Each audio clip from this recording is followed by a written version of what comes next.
Oui, la seule chose que je dirais, c'est que je me sentirais plus à l'aise si nous décidions d'envoyer des ressources supplémentaires à la FEMA maintenant, avant qu'ils ne prêtent serment. C'est votre territoire. Le Congrès va-t-il financer complètement ce dont la Californie a besoin pour gérer ses incendies et s'en remettre si nécessaire? Mon défi, ma mission pour le nouveau président de la Chambre des représentants, c'est de faire passer un projet de loi. Rassemblons-nous, tout comme nous l'avons fait pour la Géorgie, la Caroline du Nord et la Floride. Levez la main si vous avez déjà été personnellement victime des tweets de Donald Trump. Non? Eh bien, tout l'État de Californie vient de rejoindre ce club. En tant que personne ayant vécu les incendies en Californie, laissez-moi vous dire que ce n'est pas une blague. Avant de continuer, j'aimerais vous demander une petite faveur. Si vous appréciez ce contenu, prenez une seconde pour aimer cette vidéo et vous abonner à la chaîne. Plus de 98% d'entre vous regardent les vidéos sans s'abonner. Cela ne vous coûte rien, mais cela fait une grande différence pour nous. Alors, avez-vous cliqué sur le bouton s'abonner? Super, merci beaucoup. Maintenant, revenons à la vidéo, mais apparemment, pour notre ex-président, c'est la chute parfaite. Alors que nous suffoquions dans la fumée, Trump était occupé à concocter des théories du complot sur les poissons. C'est comme s'il vivait dans sa propre émission de télé-réalité. Keeping Up with the Confused. Décortiquons cet épisode bizarre ensemble, voulez-vous? Alors que la Californie brûlait plus fort qu'un rassemblement de Trump en juillet, notre tueur d'orange préféré était occupé à faire ce qu'il fait de mieux, tweeter à tout va. Classique Donnie, n'est-ce pas? Au lieu d'offrir un soutien ou de faire son travail, Trump a décidé que c'était le moment idéal pour critiquer le gouverneur Nome, parce que quand votre État est en feu, clairement, c'est entièrement de votre faute. Selon Trump, Nome aurait refusé de signer une mystérieuse déclaration de restauration de l'eau. Ouh, ça sonne important et officiel, non? Selon notre président Twitter, ce bout de papier aurait sauvé la Californie de devenir le plus grand barbecue du monde. Qui aurait su que résoudre les incendies était aussi simple que de signer sur la ligne pointillée? Mais attendez, il y a plus. La logique de Trump est vraiment quelque chose à voir. Plus d'eau égale moins d'incendies. C'est comme dire que plus de ketchup égale la paix dans le monde. Pourquoi personne n'y a pensé avant? Il suffit de jeter de l'eau sur la Californie et hop, plus d'incendies. Il faut donner ce prix Nobel à ce gars pour ses talents en lutte contre les incendies. Et on le lui forcera à avaler, en lui disant « Gavin, si tu ne le fais pas, on ne te donnera pas cet argent pour les incendies que nous t'envoyons tout le temps. » C'est votre territoire. Est-ce que le Congrès va financer complètement ce dont la Californie a besoin pour gérer ses incendies et s'en remettre si nécessaire? Notre Grumpy Trumpy n'en avait pas fini. Il a continué à parler de la protection de poissons sans valeur. Je suppose que dans le monde de Trump, ce sont les poissons les vrais méchants. Ces créatures sournoises nageant autour, utilisant toute l'eau qui pourrait être utilisée pour combattre les incendies. Quelle audace! Peut-être devrions-nous commencer à arrêter les poissons pour incendies criminels. Pendant ce temps, dans le monde réel, les pompiers luttaient contre les incendies avec tout ce qu'ils avaient, vous savez, en faisant vraiment quelque chose d'utile au lieu de jouer au jeu des accusations sur les réseaux sociaux. Mais Trump n'était pas prêt à laisser la réalité empêcher une bonne tempête de tweets. Non, il fallait qu'il monte d'un cran. Trump a menacé de retenir l'aide fédérale parce que rien ne dit grand leader comme abandonner les gens en crise, n'est-ce pas? C'est comme dire à une personne qui se noie qu'on ne lui jettera pas de bouée de sauvetage à moins qu'elle ne promette de voter pour vous. Restez classe, Donnie. Les tweets de Trump montrent un décalage choquant par rapport aux véritables problèmes auxquels les Californiens sont confrontés.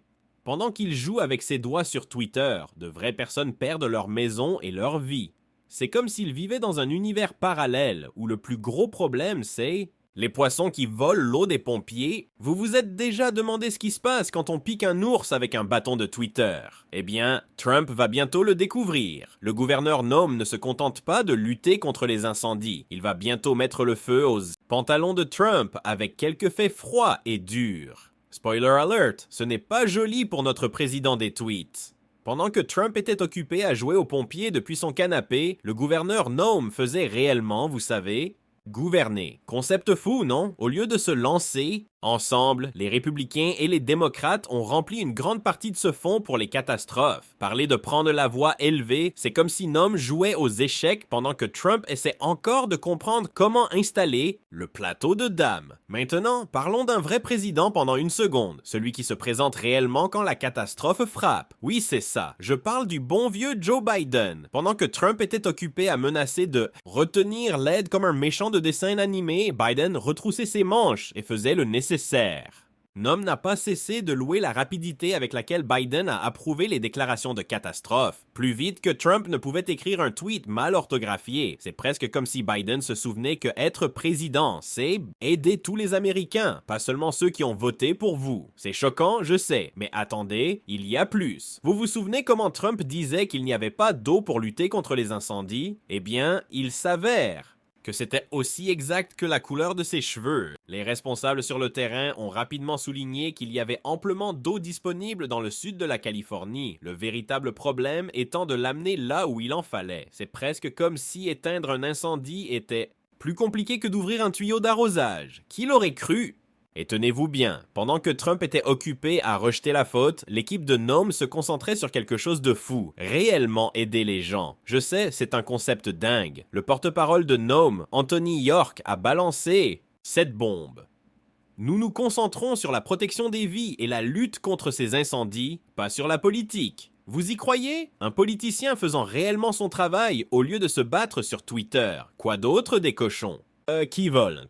Mais voici le vrai coup de maître, les amis. Pendant que Trump était occupé à tweeter depuis sa toilette en or, Biden était sur le terrain, côte à côte avec Noam. Et Noam n'a pas hésité à exprimer sa gratitude. Il a dit « Aujourd'hui, j'ai été aux côtés du président des États-Unis d'Amérique et j'étais fier d'être avec Joe Biden. Il soutenait chaque personne de cette communauté. » Il n'a pas joué à la politique. Aïe, ça doit faire plus mal que la fumée de ces incendies. Eh bien, mes amis, il semble que notre troll préféré de Twitter ait goûté à son propre médicament. Et c'était plus épicé qu'un chili à 5 alarmes. Pendant que Trump jouait aux pompiers virtuels, les vrais héros ont décidé de riposter avec des répliques bien senties. Le syndicat des pompiers professionnels de Californie n'a pas mâché ses mots en dénonçant le vent de Trump. Ils étaient choqués. Choqués, je vous dis, qu'un candidat à la présidence menace la sécurité publique et ne se soucie pas des conséquences pour les pompiers et le public. C'est presque comme s'il se préoccupait plus de ses abonnés Twitter que des vies humaines réelles.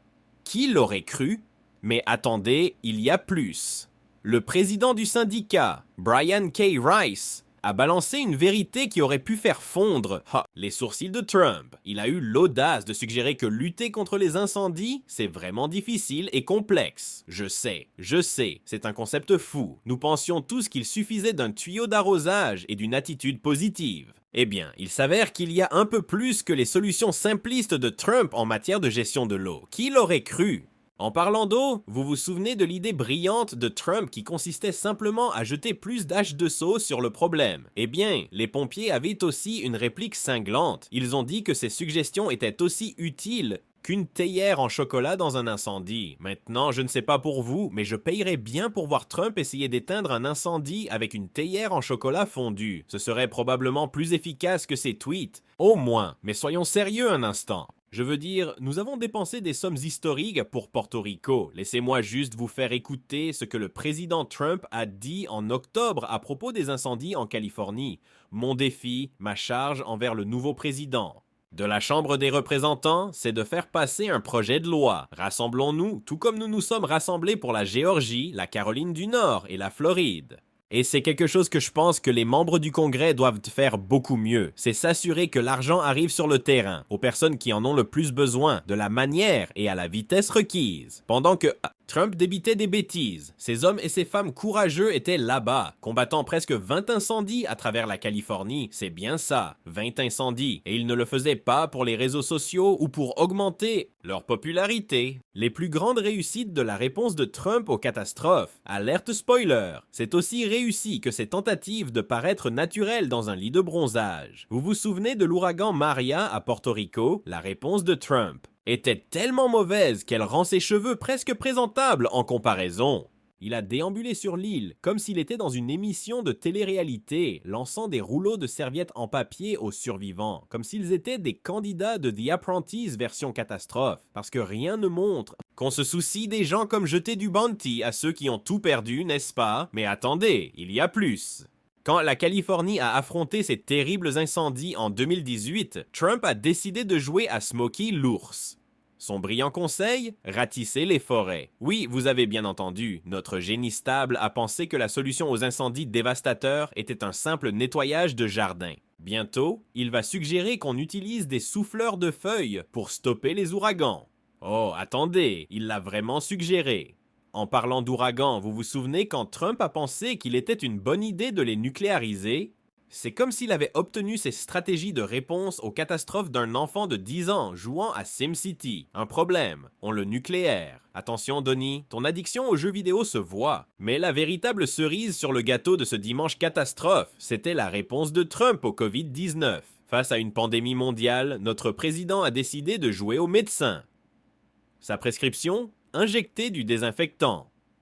Parce que pourquoi faire confiance à ces scientifiques embêtants quand on peut simplement désinfecter son chemin vers la santé? C'est un miracle qu'il n'ait pas suggéré de combattre le virus avec des bannissements sur Twitter et des poursuites judiciaires. Le manuel de réponse aux catastrophes de Trump est assez cohérent. Blâmer les autres, nier la réalité et tout ramener à lui-même. C'est comme un bingo de réponse aux catastrophes, et il a toujours un full. Il a un talent pour transformer les tragédies en carburant pour Twitter, plus rapidement qu'on ne peut dire. Regardez, notre Trumponchon bougon a l'habitude de menacer de priver d'aide les États qu'il n'aime pas, parce qu'apparemment, les catastrophes vérifient l'affiliation politique avant de frapper. Désolé, Californie, vous ne pouvez pas avoir d'aide fédérale pour ces incendies. Vous n'avez pas voté pour moi, donc je suppose que vous devrez utiliser vos larmes libérales pour éteindre les flammes. Et n'oublions pas l'approche de Trump concernant le changement climatique. Sa stratégie, ignorer le problème et il disparaîtra. Un peu comme sa façon de traiter ses problèmes juridiques, ses déclarations fiscales et la décence humaine de base. Il insiste pour dire que le climat va commencer à se rafraîchir sans aucune preuve. Peut-être qu'il pense que son cœur froid équilibrera le réchauffement climatique. Le modèle de gestion catastrophique de Trump est plus clair que ses lignes de bronzage. Il politise constamment les catastrophes, ignore les conseils des experts et transforme chaque crise en une situation où tout tourne autour de lui. C'est comme s'il jouait à un jeu tordu du genre « Comment puis-je empirer la situation ?» Et laissez-moi vous dire, mes amis, il gagne ce jeu à fond. Sa réponse à l'ouragan Maria à Porto Rico a été une masterclass de ce qu'il ne faut pas faire face à une crise. Il a blâmé les dirigeants locaux pour la lenteur de la réponse et la mauvaise gestion des efforts de secours, oubliant commodément que, en tant que président, la responsabilité lui revenait. Mais dans le monde de Trump, la responsabilité s'arrête là où il peut la passer à quelqu'un d'autre. Trump a même eu l'audace de prétendre que l'opération à Porto Rico avait été un incroyable succès méconnu. Méconnu est bien le mot, car personne de sain d'esprit ne chanterait des louanges pour ce fiasco. C'est comme dire que The Apprentice méritait un Emmy. Désolé, Donnie, mais la réalité a un biais libéral. Eh bien, mes amis, il semble que notre morceau de ture préféré est encore frappé. La réponse de Trump aux incendies de Los Angeles est une autre pile de fumier dans sa montagne de mauvaise gestion des catastrophes. Pendant que les courageux pompiers de Californie luttent contre les flammes, Donnie les couches culottes est occupé à tweeter des absurdités sur les poissons et l'eau. Parler de priorité. Mais voici le comble. Les experts disent que les jeux politiques de Trump pourraient en réalité nuire aux efforts des pompiers. Brian K. Rice, le grand patron des pompiers professionnels de Californie, a qualifié les ici Totesicons. Menace de Trump de retenir l'aide choquante. Imaginez ça. Un candidat à la présidence qui se fiche bien de la sécurité publique ou des conséquences pour les pompiers. C'est comme s'il essayait de combattre le feu avec des tweets imbibés d'essence.